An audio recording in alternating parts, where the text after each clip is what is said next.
o inferno um lugar de tormento ardente?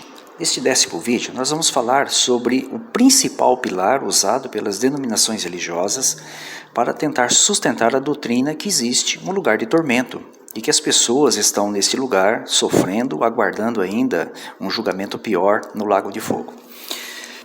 Nós vamos falar aqui da parábola do rico e Lázaro. Então vamos direto à lição para ganharmos tempo.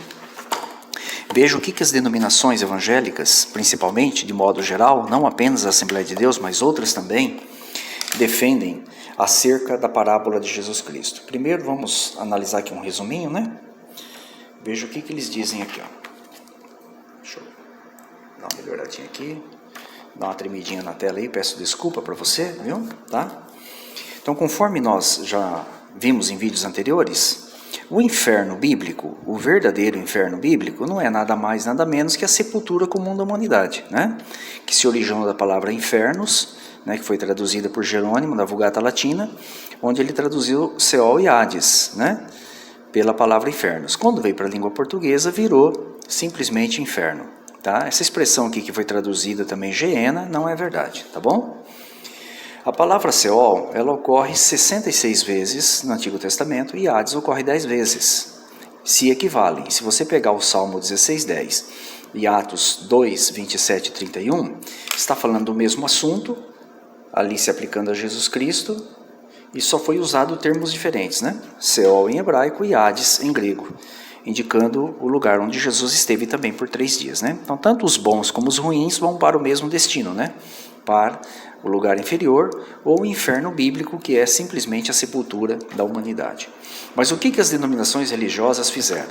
Elas tentaram transformar o Hades também, não apenas na sepultura, mas também num lugar intermediário, onde os mortos estão ali conscientes e em tormentos, conforme vocês estão vendo aqui, ó, tá? E qual que é a base que eles usam? A única base.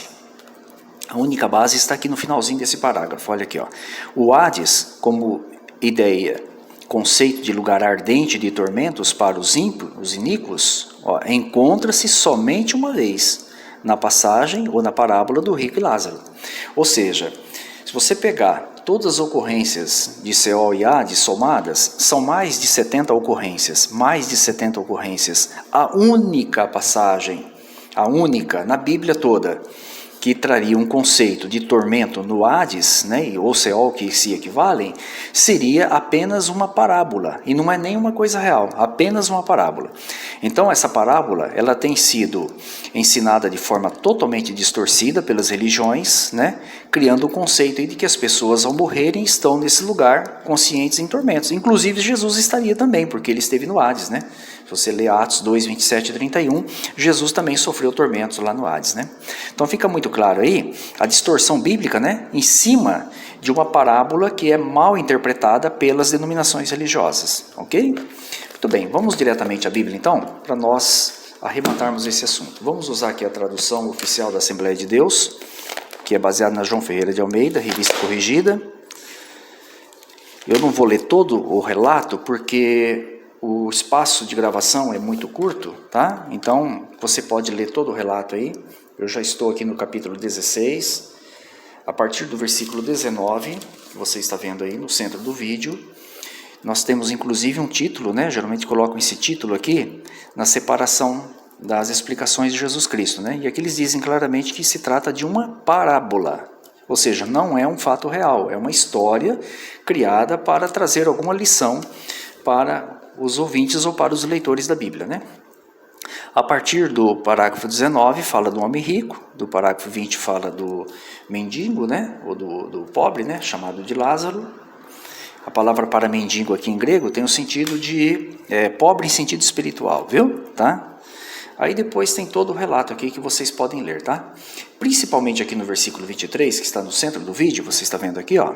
Aqui fala do Hades, né? Esta é a principal passagem, o principal pilar usado pelas denominações para defender que o Hades também é o inferno e não apenas a sepultura. Ou seja, das mais de 70 ocorrências, né, se você deduzir que Seol também é Hades, apenas essa passagem daria a entender isso. Tá? Então vamos lá. Ó. E no Hades, o rico, no caso, ergueu os olhos, estando em tormentos, e viu de longe, Abraão e Lázaro no seu seio. tá? Aí ele comenta no 24, olha aqui, ó. E clamando disse: Abraão, meu pai, tem misericórdia de mim e manda a Lázaro que molhe na água a ponta do seu dedo e me refresque a língua, porque estou atormentado nesta chama. Bom, será que Jesus Cristo estava tentando inverter tudo o que a Bíblia ensina a respeito do Hades? Evidentemente que não. Evidentemente que não. Jesus não estava distorcendo. Quem distorce, na verdade, são as pessoas que tentam interpretar de modo errado, né? Então o Hades é a sepultura comum, não existe tormento, como vocês sabem disso, equivale a Seol. Aí você vai lá no texto de Eclesiastes, capítulo 9, versículos 5 até o 10, ali mostra que aqueles que estão no Seol, que é o Hades em grego, estão em inconsciência total, né? Então não é lugar de tormento o Hades, conforme a Bíblia deixa muito claro em outras passagens. Será que os mortos estão conscientes? Só para lembrar vocês, já mostramos em vídeos anteriores, você pode ler o Salmo 146, versículo 3 e 4, que ali fala que quando o homem morre, né, morre também todos os seus pensamentos. Ou seja, não sobra nada, não sobra nada. Então seria impossível, ou é impossível, que o rico pudesse estar vivo, né, pudesse estar vivo nesse lugar falando com alguém, né, muito menos ainda o outro vendo e ouvindo, né. Tá? Então se trata realmente de uma parábola e Jesus estava querendo transmitir uma lição aqui. Tá? O que nos ajuda a ver que realmente não se trata de uma coisa real. Até porque se fosse real, será que o rico estaria sofrendo até hoje? E sofrendo por quê? Porque ele era miserável? Né? Não tem lógica nenhuma, né? 2000 anos sofrendo, seria no inferno, porque ele era miserável com as pessoas? Não tem menor lógica isso, né? E se fosse literal também, o seio de Abraão também é literal? Evidentemente que não. Todos entendem que o seio de Abraão se refere a estar no favor de Deus. Então, se é uma expressão simbólica aqui, evidentemente que o Hades aqui também tem o seu sentido simbólico no caso. Tá bom? Quem prefigura o rico então nessa parábola? Se nós voltarmos um pouquinho, olha aqui no versículo 14. Olha aqui, ó, a quem se aplica? Olha o 14. Olha aqui, ó. Um pouco antes de Jesus contar a parábola, ele estava falando com os fariseus. Ó, e os fariseus que eram o quê? Avarentos, né? Outras expressões na Bíblia usam a expressão que eles eram amantes do dinheiro, amantes das riquezas, né? Ouviam todas essas coisas e zombavam de Jesus. Zombavam dele, de Jesus Cristo. Então quem era o rico aqui nessa parábola? Os fariseus. A classe farisaica daquele tempo que perseguiu, né, o próprio Jesus e até o levou à morte. Quem é representado aqui? Pelo mendigo, aquele que comia das migalhas da mesa do rico. Evidentemente aqui que o Lázaro, ou o mendigo, representava aquela classe de pessoas, dos judeus, evidentemente, que viviam das migalhas dadas pelos fariseus, né? Porque os fariseus tinham o papel de dar toda a instrução necessária para a nação de modo geral, mas eles davam apenas migalhas, por assim dizer. Então, com a morte de Jesus Cristo, haveria uma inversão de papéis. Por quê?